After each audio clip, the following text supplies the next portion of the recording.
क्या आपको पता है कि अब आप घर बैठे अपने फ़ोन से ही आवासीय प्रमाण पत्र या फिर आय प्रमाण पत्र या फिर जाति प्रमाण पत्र के लिए अप्लाई कर सकते हैं? नहीं पता तो यह वीडियो आपके लिए काम की है, क्योंकि इस वीडियो में मैंने आपको बताया है कि आप कैसे अपने फ़ोन से ही आय प्रमाण पत्र यानी कि इनकम सर्टिफिकेट को अप्लाई कर सकते हैं, वो भी सिर्फ 4-5 मिनटों में। आपने अक्सर सुना होगा या फिर खुद फेस किया होगा कि अगर आय प्रमाण पत्र या फिर आवासीय प्रमाण पत्र कुछ भी अप्लाई करना है तो उसके लिए ब्लॉक में जाकर पहले लाइन में लगना पड़ता है, फिर फॉर्म वगैरह अप्लाई करके देना पड़ता है। तब कंप्यूटर ऑपरेटर आपको कुछ दिन के बाद में बुलाएगा कि हाँ आप इस तारीख को आइए, फिर आपका आय प्रमाण पत्र मिल जाएगा। लेकिन होता है क्या है कि हम जब उस तारीख को जाते हैं तो हमारा मिलता नहीं है, वो बुलाएगा कि आपका अभी तक नहीं बना है, आपका आप कल आइए परसों आइए। तो इस तरह में बार बार दौड़ना पड़ता है, जाना पड़ता है, हमारा टाइम और पैसा सब कुछ वेस्ट होता है आने जाने का। तो अब आपको इतना दौड़ने की ज़रूरत नहीं है, क्योंकि अब आप फ़ोन से ही खुद से ही घर बैठे आय प्रमाण पत्र के लिए अप्लाई कर सकते हैं और फिर कुछ दिनों के बाद में आप उसे डाउनलोड भी कर सकते हैं, वो भी बिल्कुल फ्री में।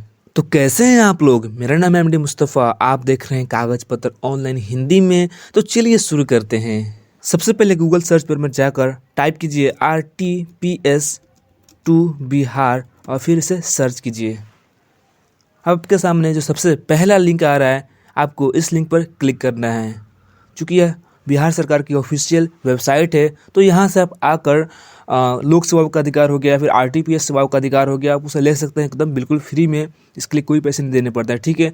तो जैसे ही यह पेज लोड होगा उसके बाद आप देख सकते हैं यहाँ पर एक प्लस आइकन दिया गया है। इस प्लस आइकन के अंदर में मतलब यह जनरल एडमिनिस्ट्रेशन डिपार्टमेंट के सेक्शन के अंदर में आपको नीचे 3 ऑप्शन दिख रहा है। इश्यूएंस ऑफ रेजिडेंशियल सर्टिफिकेट यानी कि निवास प्रमाण पत्र अप्लाई करने के लिए, फिर कास्ट सर्टिफिकेट यानी कि जाति प्रमाण पत्र अप्लाई करने के लिए, फिर इनकम सर्टिफिकेट यानी कि आय प्रमाण पत्र अप्लाई करने के लिए, ठीक है। तो आप सिंपली इस पर क्लिक कर दीजिए, क्योंकि हमें इनकम सर्टिफिकेट अप्लाई करना है। यहाँ पर आपके सामने 3 ऑप्शन दिख रहा होगा, block level, sub division level और डिस्ट्रिक्ट लेवल। तो चूँकि मुझे ब्लॉक लेवल पर अप्लाई करना है, इसलिए मैंने ब्लॉक लेवल पर सिलेक्ट कर दिया। अब आप कुछ समय तक वेट कीजिए, यहाँ पे एक फॉर्म खुलेगा। आपको इस फॉर्म को बड़े ध्यान से मेरी बातों को अच्छे से सुनकर भरना। तो फॉर्म खुल गया है। सबसे पहले यहाँ पर आप नीचे आप आवेदक का नाम यानी जिसके लिए आप अप्लाई कर रहे हैं उसका नाम लिखिए।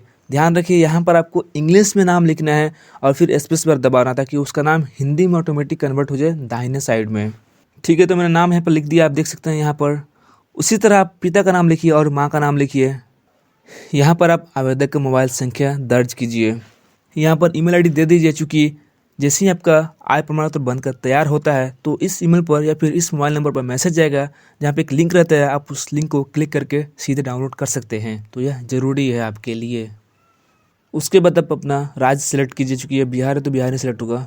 और फिर आप डिस्ट्रिक्ट यहाँ पर सेलेक्ट कीजिए। डिस्ट्रिक्ट में आपका जो भी डिस्ट्रिक्ट है आप उस डिस्ट्रिक्ट को सेलेक्ट कर सकते हैं, ठीक है। फिर आप यहाँ पर अनुमंडल सेलेक्ट कीजिए। फिर आप यहाँ पर प्रखंड सेलेक्ट कर सकते हैं।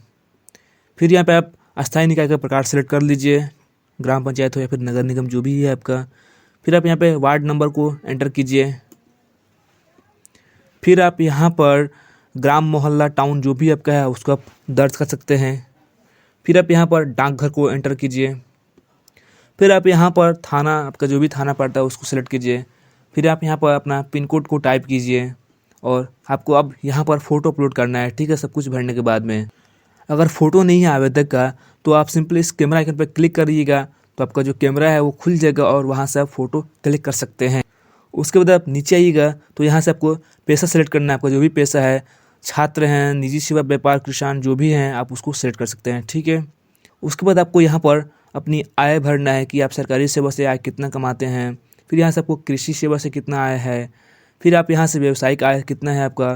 तो इस तरह करते करते जब आप सारा सब कुछ इसमें भर दीजिएगा तो नीचे यह ऑटोमेटिक कुल वार्षिक आय आपको दे देगा कैलकुलेट करके। यहाँ पर मैंने फ़ोटो चूज कर लिया है। आप ध्यान दीजिए, फ़ोटो का साइज़ 20 KB और 350 KB के बीच में ही होना चाहिए। इस इमेज में जिस तरह कैरेक्टर दिख रहा है आपको वही नंबर टाइप करना है। आप ओके पर क्लिक करने से पहले एक बार सब कुछ जाँच कर लीजिएगा बढ़िया से कि कोई दिक्कत तो नहीं है कहीं पर। उसके बाद आपके सामने कुछ इस तरह से दिख रहा होगा इंटरफेस। तो इसमें अब आपको एक अटैचमेंट ऐड करना है जो कि प्रूफ के लिए होगा, ठीक है। आप यहाँ से भी रिव्यू कर सकते हैं। अगर यहाँ पर कुछ सही नहीं है तो आप यहाँ से एडिट कर सकते हैं, अभी भी आपके पास में टाइम है। अब आप यहाँ पर अटैच एनेक्सर पर क्लिक कीजिए। इसके बाद आप दस्तावेज सेलेक्ट कीजिए कि आपके पास में जो भी आधार कार्ड है, ड्राइविंग लाइसेंस है, पैन कार्ड है, पासपोर्ट है, किसी एक दस्तावेज को सेलेक्ट कर सकते हैं ताकि वह प्रूफ के लिए मान्य होगा। और फिर यहाँ चूज फाइल पर क्लिक कीजिए। अपलोड करने के बाद में, मतलब यहाँ पर चूज करने के बाद में आप सिंपली सेव एनेक्सर पर क्लिक कीजिए। उसके बाद आप सबमिट पर क्लिक कीजिए। बधाई हो, आय प्रमाण पत्र हेतु आवेदन आपका सबमिट कर लिया गया है। तो अब आप यहाँ पर एक्सपोर्ट टू पीडीएफ पर क्लिक करके इसे पीडीएफ में प्रिंट कर अपने फ़ोन में सेव कर सकते हैं। यहाँ पर सेवा प्रदान करने की प्रस्तावित तिथि 10/1/2022 दिया गया है। उम्मीद करता हूँ कि आपको इस वीडियो से बहुत ज़्यादा मदद मिली होगी। तो आप भी मुझे मदद कर सकते हैं इस चैनल को सब्सक्राइब करके और अपने दोस्तों में शेयर करके उनको भी आप शेयर कर सकते हैं जिनको यह ज़रूरत है। तो मिलते हैं आपसे जल्दी एक नई वीडियो में, तब तक के लिए जय हिंद।